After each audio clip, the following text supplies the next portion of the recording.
Thanks for checking out the Brad and John Show podcast. This segment of the show is brought to you by John Combest's book, Stalking, Harassment, Internet Trolling, A Guide to Recovering and Rebuilding After Online Attacks. It's a great reference if you've ever been the unfortunate target of a social media attack. It's available on Amazon. Just search John Combest. That's C-O-M-B-E-S-T, John Combest, and the book will show up in your search results. Now it's time for another segment of the Brad and John Show. Can you handle it? It's me, Egbert, once again. I'm the new owner of this station. I went out and hired the best talk radio consultant, Jeff Allen from News Talk STL, and told him to hire the worst talent he could find. Jeff did exactly as I told him. Ladies and gentlemen, here are Brad and John. That is right. It is Brad and John. Hey, John, I'm going to ask you a nosy question about your parents. Can I ask you this? Would it be off? Of course. Okay. Yeah, of course. Were your parents ever really proud of things you did? Yeah. Okay, and they told you, John, we're really proud of you. Yeah, all the time. Okay. You know who Cindy Christofanelli is? I do, yeah. She is your friend, and she happens to be the mother of State Representative and State Senate candidate Phil Christofanelli. And you know what she's shouting from the housetops? My son went to WashU, but he's not one of those protesters. No, that's not what she's shouting from the housetops. What is she shouting? About his bill, which he pushed through the House for the education thing, which got signed yesterday by the governor. Yeah, that was in the top 3 today. Right, I know. And I neglected to say that because you sidetracked me with Mark McCluskey. So we went down that rabbit hole. Okay. It is now time, and we're doing this as a Wednesday feature. And what do we call this again, John? It is the Tortured Politicians Department. Tortured Politicians Department, where John takes some lyrics. And whose lyrics we're using? Were you still using Taylor Swift's lyrics? We're using lyrics from Taylor Swift's new album, The Tortured Poets Department. And what John is going to do, he's going to read lyrics, and I have to essentially say, are they Taylor Swift or, in this case, quotes from J. Ashcroft. I'm going to read you 10 sentences, Brad. And you're going to say, are they J. Ashcroft quotes or are they Taylor Swift lyrics from the Tortured Poets Department? Okay, so let's get right into it because we're running late this entire morning, all because of Mark McCluskey. All because of John, where John says, I bet you can't get Mark on the phone this morning, right? Okay, number 1, Brad. And I'll point out, too, that I also put these again today through randomizer.org. So these are completely random order, no human bias here. Let's go. Number 1, go on Twitter and blame me for it. That's got to be J. Ashcroft. Correct answer is J. Ashcroft on a Facebook Live. He did a Facebook Live, Brad, the evening before the election in 2022. He was reminding people why they should not yell at poll workers. If you have a problem with poll workers, he said, go on Twitter and blame me for it. You know the real reason why you don't yell at poll workers, Brad? You can end up in jail. That's one reason, right? No, because most of them are old and they can't hear you anyway. The average age of a poll worker in St. Charles County is deceased, Brad. I looked it up. John, can I, see, John's a young whippersnapper. I'm 88 years old, okay? I'm going to start something new, and we're going to start it right here in the show. Remember, I'm the guy who started the trans-racialist thing where I can be whatever I want to be. You're Mocha Java. Right, I'm Mocha Java. Let's start something new called trans-ageism, where I can say, I'm a 16-year-old boy. I want to go back to high school, and I want to date the prom queen. What do you think? You think that would work for me? That would work, Brad. And I could say I'm trans-ableist. Like, I'm also deaf. But you're not. And I'm colorblind. Okay, so that is number 1. You're 1 for 1, Brad. Okay. I'm batting 1,000. 2. Can we just stop now so I finish perfect? No, you're not going to bat 1,000 this time. Number 2, I'm not a donor, but I'd give you my heart if you needed it. Ah, man, that's got to be Taylor Swift. Correct answer is Taylor Swift from a song called The Manuscript. Good job, Brad. I wasn't sure if you'd get that one. You are 2 for 2 right now. Okay, number 3. Let's stop right now. I'm still at 1,000. Okay, go ahead. Now, remember, Brad, you batted 700 last week, which was really good. I don't know if you could top that. Number 3, do that impression you did of your dad again? Hold it, 700. That would be the combined batting average of the first 5 people on the Cardinals baseball team, wouldn't it be? Now? That's correct. Okay. Yeah. Okay. And it's double what Ali Marmol's winning percentage is as manager. I'll read the quote again, Brad. Okay, go ahead. Do that impression you did of your dad again. Man, that's interesting because of the fact that obviously Jay Ashcroft has a famous father, being John Ashcroft, former governor and senator and attorney general, very controversial attorney general. And I know Taylor Swift talks a lot about her father. I'm just going to take a wild guess and say that was John Ashcroft. Incorrect, Brad. It was Taylor. That is Taylor Swift. It's in her song called So High School.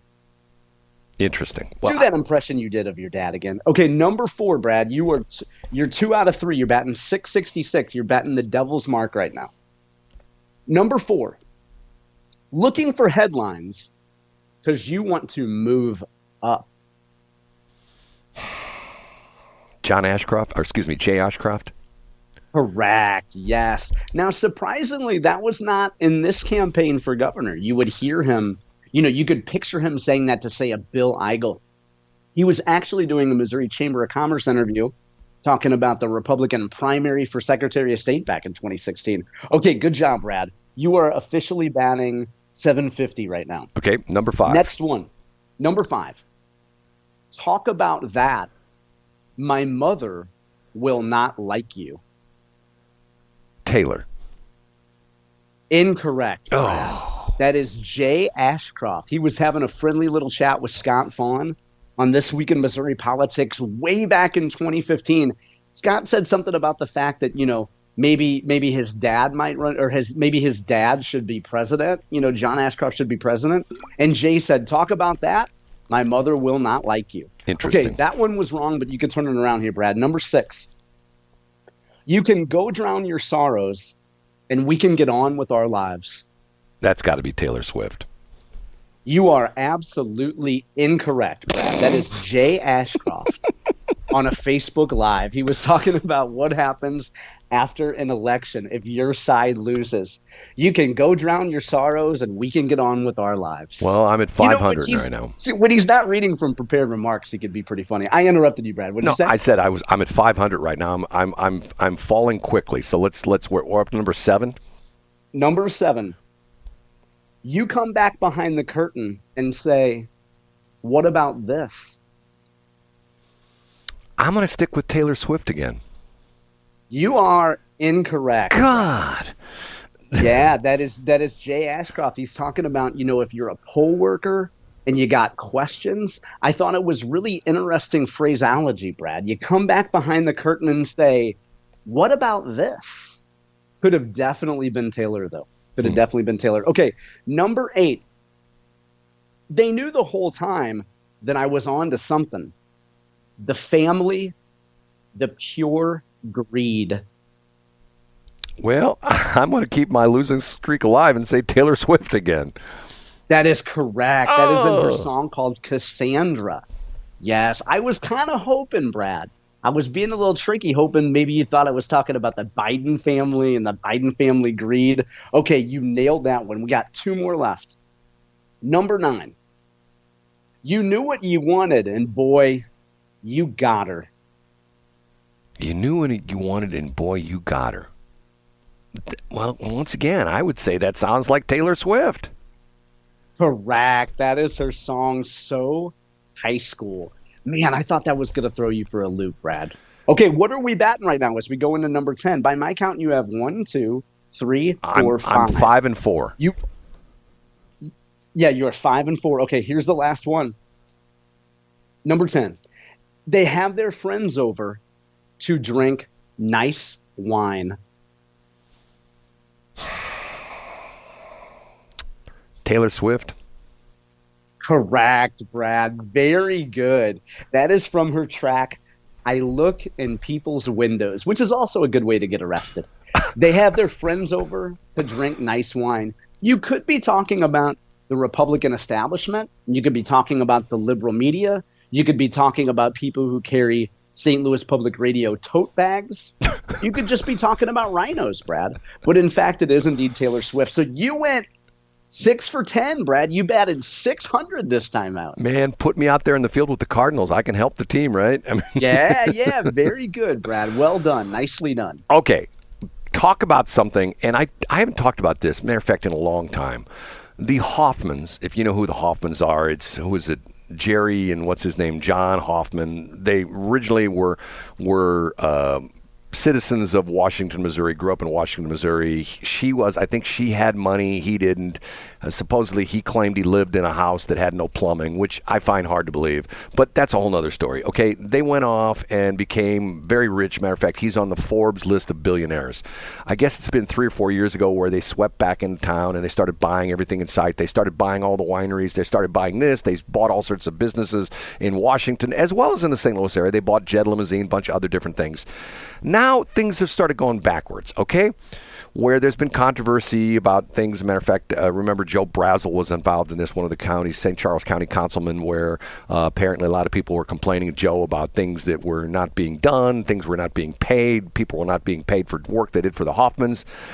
I used to drive through Augusta almost on a daily basis back and forth between Washington, where we had the main operation there, and in St. Charles County. Don't do it that often.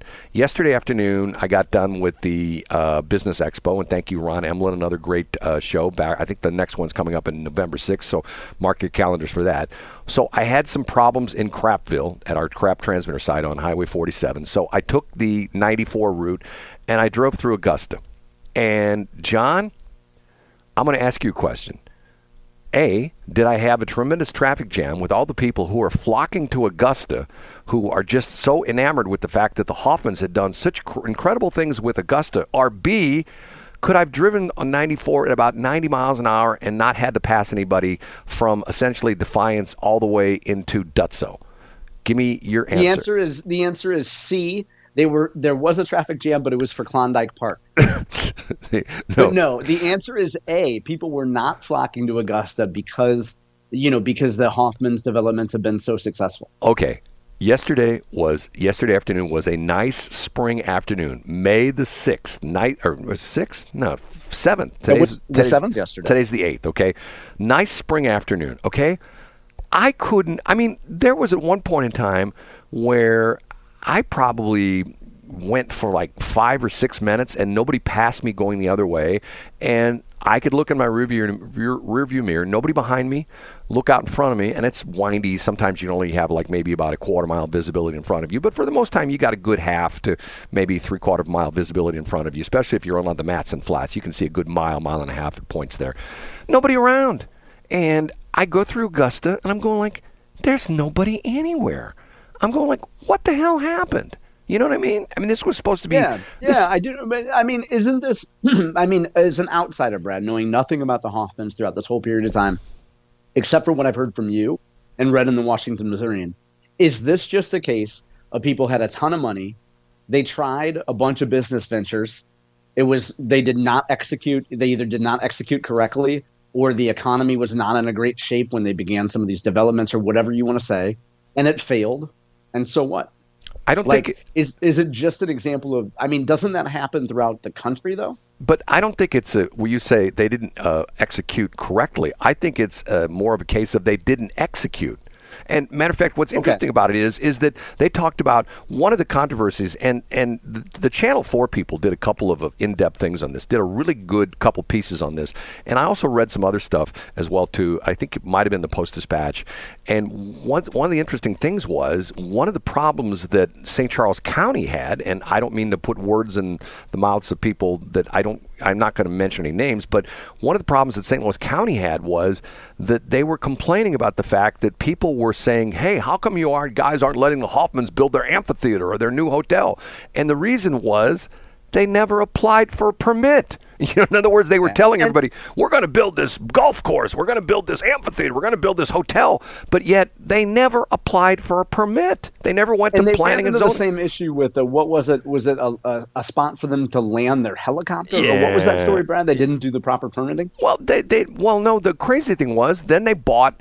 There's a piece of property that adjoins the Washington airport. And once again, I'm not. I'm no longer a pilot. I used to fly helicopters. That's a long time ago. Haven't done it in years. Don't have a pilot's license anymore. That's all in the past. But I'm still very fascinated by aviation. There was a company that they bought called Midwest Transportation or Midwest Bus, or I don't know, Mid-America Coaches. That's what it is, Mid-America Coaches. And Mid-America Coaches owned a 10-acre plot directly adjacent to the Washington airport. But there was a caveat in that they didn't have direct access to the taxiways or the runways because of the fact that you have to go through a permitting process.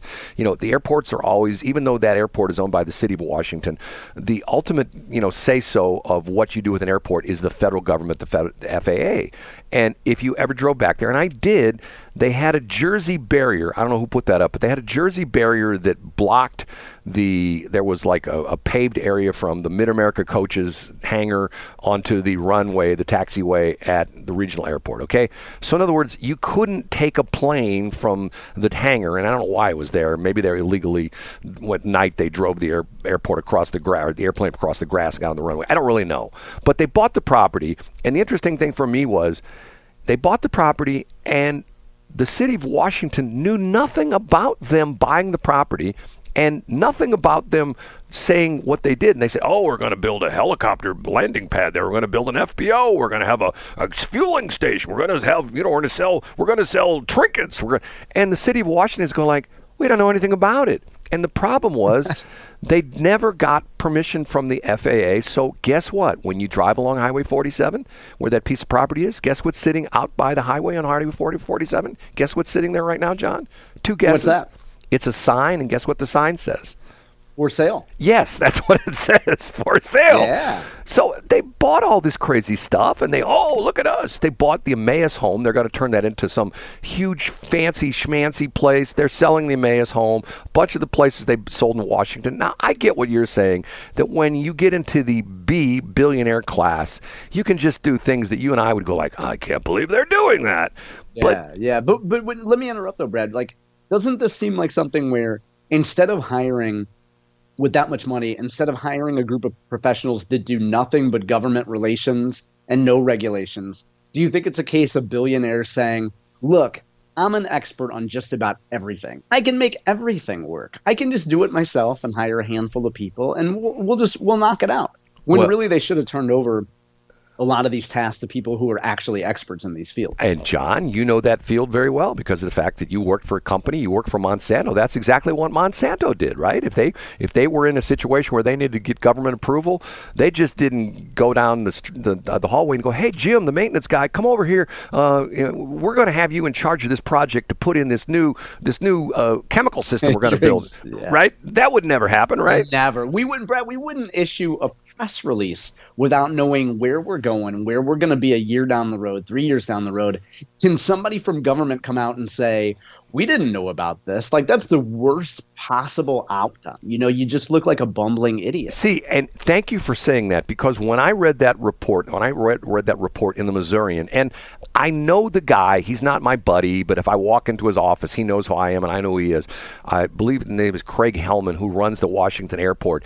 He was quoted in the paper saying, we don't know anything about this. Once again, he's the guy in charge of the airport. And then that just calls into question the other folks that might want to work with you. If you're a large hotel chain or you're anybody like that, and you're the Hoffmanns and you're seeking to work with them, they read the coverage and they're like, I don't know, it doesn't seem like these guys are on top of everything. We need to vet this a little bit further. Well, who would think that in one segment, Brad, we could talk about Taylor Swift and our shared appreciation for proper landing strips?